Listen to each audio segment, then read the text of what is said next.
What's up, everybody? Today I want to talk to you guys about teaching your dog how to sit. So we have a specific protocol we like to do for teaching our dogs how to sit, and that's what we're going to go over today.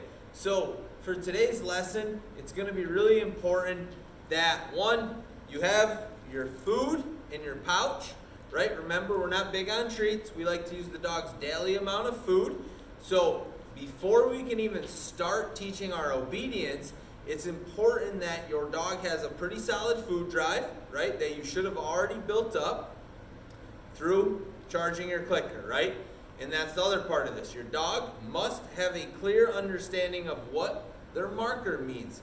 Now, in today's lesson, we're going to be using our clicker, right? You can see the dog's looking at me, wanting food. Right? Now, it doesn't matter, though, if you use a verbal marker such as the word yes and or break. It's going to mean the same thing as our clicker. We like clickers because there's no emotion to it, and it's the same sound every time. And for us personally, it really makes it easy to transition the dog back to their owners, right? Or if we're here at our facility, if we're working board and trains, any trainer can pull the dog out, and the dog really wants to work because they understand the system, and it's the same every time. So it makes it very easy for other handlers. So today we got Phoebe. Phoebe's a little bit of a nervous Doberman, and we're going to be working Phoebe right now, and we're going to be diving into how we teach sit. The only thing you need, again, is your clicker and your food, okay? Now, what we're going to be using is a protocol called luring, where the dog follows our hand. So if I put food in my hand, you can see Phoebe will follow it, right? It's a lure. I can put Phoebe into position. Right there, okay? So, before you start this again, your dog must understand the clicker, and they must like to follow our hand, right? They must have a clear understanding of this, right? And must be food motivated. So, now let's start our sit. Before we do that, though, I just want to talk about one other thing. There's a couple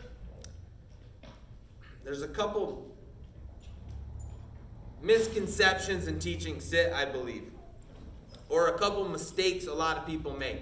So a lot of people, when they start this with using food, right, they have their hands, instead of being here, which we're going to go over, they keep their hands up here and they lift their hand way up or put their hand way up like this. That's really opposite of what we want. We really want to have our hands down low here in front of the dog's nose with our arms out, right? You can see this dog wants to work.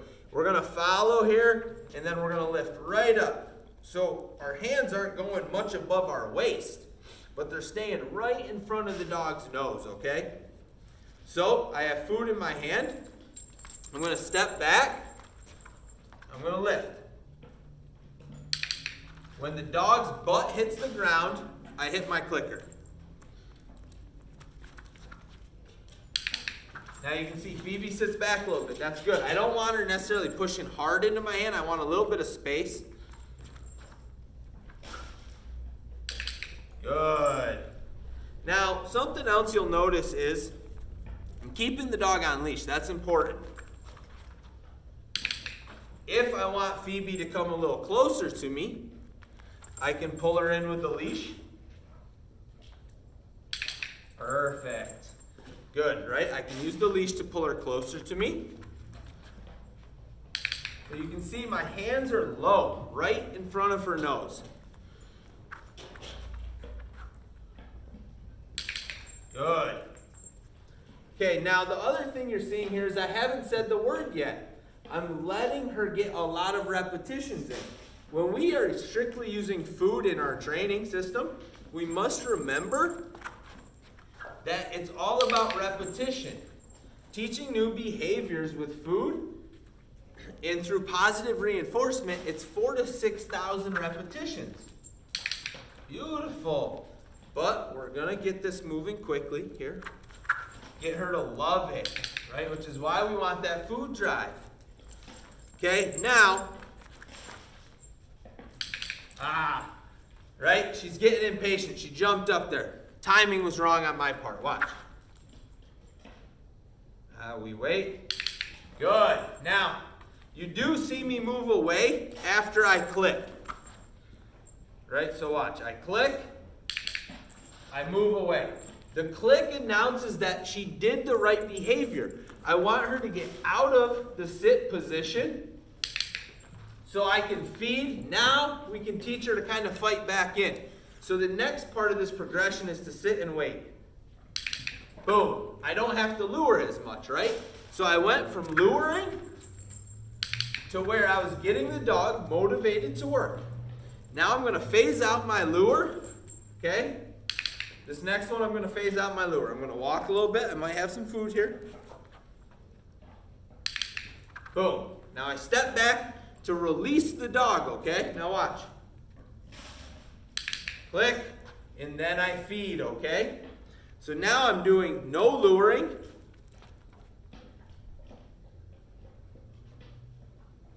I was waiting for a little bit of eye contact there. Right? I don't want her looking at the pouch. So I step back, I wait. Great eye contact. Okay. Next step in the progression here. Since Phoebe's moving right along, right, we're getting that sit. I don't have to do much. Okay, I don't have to move. I wait for the dog to sit to make the choice. Good. So now what I'm going to do is move to naming it, right? Now, for most of you at home, you're not going to want to name it yet. You're going to take 3 or 4 days. 3 or 4 days to name the command, right? Don't name it till your dog is really working it and giving you the behavior you want, okay? So now the dog's doing it, right? Beautiful. So now I can name it. And you can name it when the dog does it or when the dog goes to do it. But we must name it separate from our lure or our clicker. It must come first. So, like this.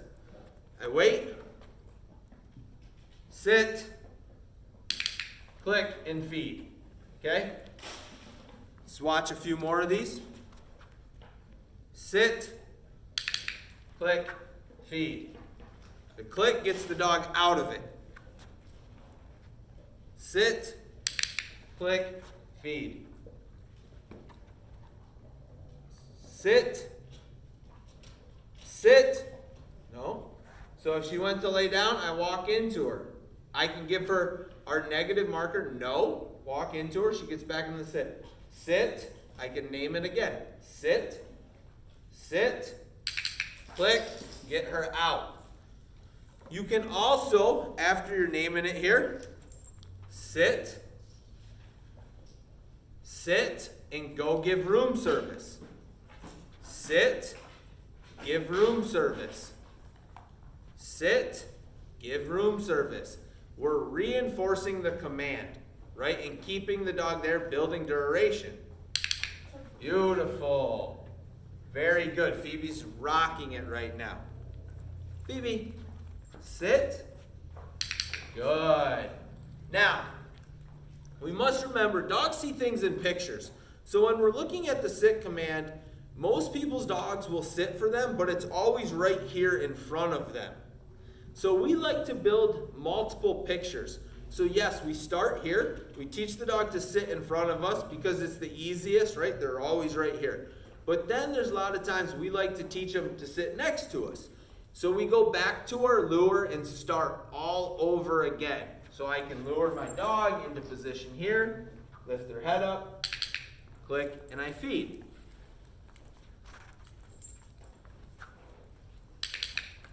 Now I can teach sit in different positions. I can just turn, wait for the sit, right? I want the dog to sit no matter where I am. My back turn. Let's see. Phoebe, sit. Good. I click and feed.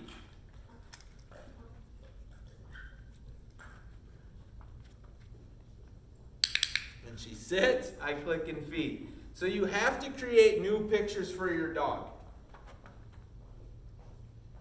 And I can wait. Haha, very good. Very good. It's kind of like a game, right? Now, we like to keep these sessions usually fairly short, right? 5-10 minutes, that's plenty, right? I can turn my back and wait now. Now the dog can get out of that sit, come around to the front, whatever. But it's about creating pictures. Butts on the ground. Nice, Phoebe. Good. Good. And then it's all about repetition. So no matter where you are, sit. Beautiful. Very nice. Sit. Click and release.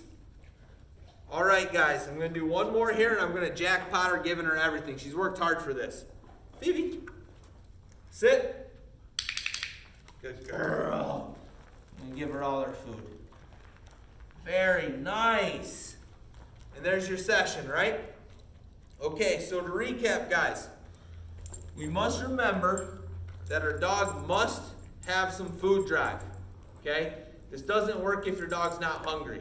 Remember, we don't like treats. We like to use the dog's daily amount of kibble. So, in order for that to work, the dog understands that food is existential and they like to work for their food. The other part of it is that your marker, whether it is a clicker or a verbal marker, such as yes or break, has meaning to it. You have charged your marker with fire, dynamite. You've made it extremely strong, okay? Then you can start your training, right? Once you start, we start by luring into behavior, and once the dog is doing that really well and quickly, we can then stop, stand more upright, and wait for the behavior. Now the dog must work mentally and think for it. It's what we call assisted shaping. We start by helping show the dog in the beginning. Hi, girl, she's in the pouch. We start by showing her in the beginning, and then we let her slowly try to figure it out, right? You can see plenty of food drive. So there you guys go. Sit command and how we go about teaching it, right? All right, guys, enjoy. We'll see you later.